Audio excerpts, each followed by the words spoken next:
चलिए फिर बात करते हैं एंडेमिक स्पीसीज की। तो आपने टर्म सुना होगा एंडेमिक स्पीसीज या एंडेमिज्म। तो एंडेमिक स्पीसीज की स्टडी जो है ना, तो एंडेमिक स्पीसीज के बारे में पढ़ना ही जो है एंडेमिज्म कहलाता है। तो अगर आपको पता हो एंडेमिक स्पीसीज किसे कहते हैं, तो जब भी हम अगर बात करें ना एंडेमिक स्पीसीज की, तो ऑस्ट्रेलिया के मुझे कंगारू याद आते हैं। अगर मैं जब भी बात करूं एंडेमिक स्पीसीज की, तो मुझे न्यूजीलैंड में कीवी बर्ड आते हैं। अगर मैं जब भी बात करूं एंडेमिज्म की, चाइना वैली में मेटासिकोया जिम्नोस्पर्म स्पीसीज पाया जाता है, मुझे वो याद आता है। क्या कंगारू जो है किसी और जगह मिलते हैं? नहीं मिलते। तो किसी पर्टिकुलर एरिया पे ही मिल रहा है कोई स्पीसीज। कीवी बर्ड्स केवल न्यूजीलैंड में मिलते हैं। मेटासिकोया जो जिम्नोस्पर्म की स्पीसीज है वो केवल चाइना वैली में ही मिलेगा। तो मैं क्या कहूंगा, एंडेमिक स्पीसीज जो होते हैं वो किसी पर्टिकुलर एरिया पे मिलते हैं। तो मैं यहां लिख सकता हूं जो एंडेमिक स्पीसीज होते हैं तो found only in particular place या पर्टिकुलर एरिया, ये किसी एरिया पे ही मिलते हैं। तो दूसरा मुझे ये बताओ इनका नंबर क्या होता है? क्या ये बहुत ज्यादा होंगे अमाउंट में? इनका नंबर जो होता है वो बहुत कम होता है। अरे इतनी बड़ी अर्थ है, और कंगारू सिर्फ और सिर्फ कहां मिल रहा है? ऑस्ट्रेलिया में मिल रहा है। इतनी बड़ी अर्थ है। कीवी कहां मिल रहे हैं? सिर्फ और सिर्फ न्यूजीलैंड में मिल रहे हैं। अगर किसी का नंबर बहुत कम है तो खतरा उसके एक्सटिंक्शन का या उसके विलुप्त होने का खतरा बहुत ज्यादा है। तो हम क्या बोलेंगे? चांस ऑफ एक्सटिंक्शन क्या है? चांस ऑफ एक्सटिंक्शन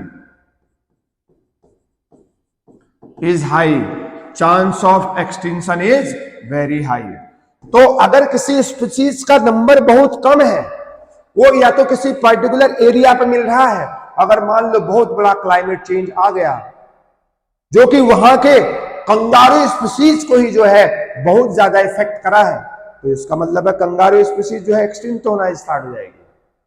अगर न्यूजीलैंड में बहुत बड़ा क्लाइमेटिक चेंज आ गया और उस क्लाइमेटिक चेंज में कीवी को जो है ना सबसे ज्यादा इफेक्ट कर दिया, क्योंकि कीवी तो केवल न्यूजीलैंड में मिलते हैं, और वहां के क्लाइमेटिक बहुत ड्रास्टिक क्लाइमेटिक चेंज की वजह से न्यूजीलैंड में सबसे ज्यादा स्पीसीज को जो इफेक्ट किया वो स्पीसीज था तुम्हारा कीवी, तो वो एक्सटिंक्शन के कगार पर आ जाएगा।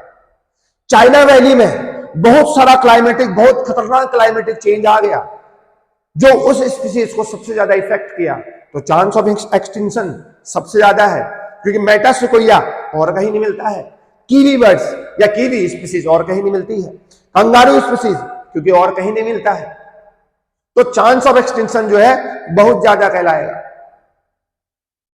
समझ में आ गया नहीं आ गया?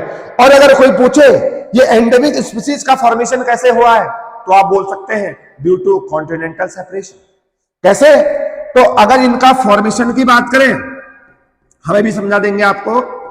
फॉर्मेशन की बात करें तो मेरे प्यारे बच्चों हम बात कर सकते हैं कॉन्टिनेंटल सेपरेशन से। कॉन्टिनेंटल सेपरेशन से मेरे प्यारे बच्चों एंडेमिक स्पीसीज का फॉर्मेशन हो सकता है नहीं, हुआ ही होगा।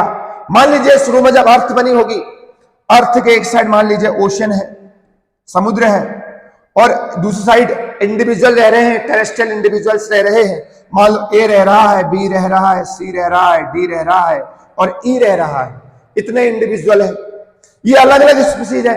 ए स्पीसीज अलग है, बी सी डी ई ये अलग अलग स्पीसीज है। मान लीजिए बहुत बड़ा कॉन्टिनेंटल सेपरेशन हो गया, बहुत बड़ा कॉन्टिनेंटल सेपरेशन हो गया, ये ओशन का पानी जो है इधर को आ गया और सबसे ज्यादा यहां पर आ गया है, तो पानी जो है इधर को आ गया, ओशन का जो वाटर था वो इधर को आ गया।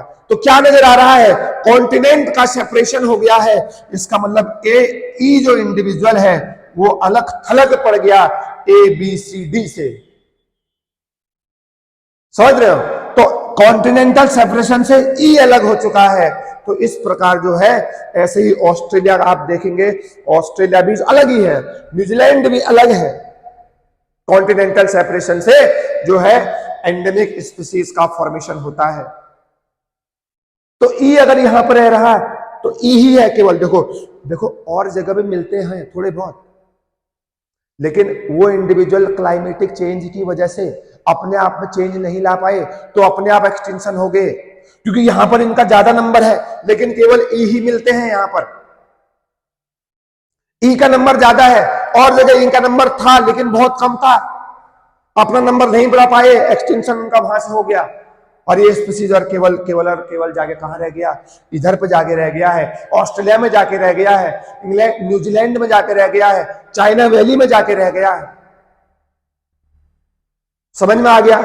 तो किसी पर्टिकुलर एरिया पर ही जो है एंडेमिक स्पीसीज मिलते हैं, इनका नंबर कम है सर। और जैसे मान लो टाइगर है, लायन है, एलिफेंट है, ये सब जगह मिलते हैं सर।